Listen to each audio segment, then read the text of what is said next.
యేసు రక్తమే జయం పరిచర్య ప్రైజ్ ద లార్డ్. ఫిబ్రవరి 25వ తేదీ 2025. ఈరోజు దేవుని వాక్యము. ఆయన తన వాక్కును పంపి వారిని బాగు చేసెను. ఆయన వారు పడిన గుంటలలో నుండి వారిని విడిపించెను. కీర్తనలు 107వ కీర్తన 20వ వాక్యము. ఆయన వాక్కుమారని వాడు, వాగ్దాన పుత్రుడు. ఆయన నోటి మాట చేత భూమిని, ఆకాశమును, సముద్రమును సృష్టించిన సృష్టికర్త అయిన దేవుడు.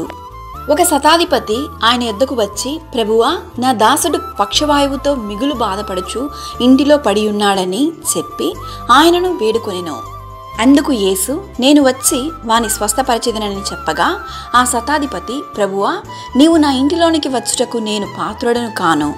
నీవు మాట మాత్రము సెలవిమ్ము, అప్పుడు నా దాసుడు స్వస్థపరచబడును అని చెప్పెను.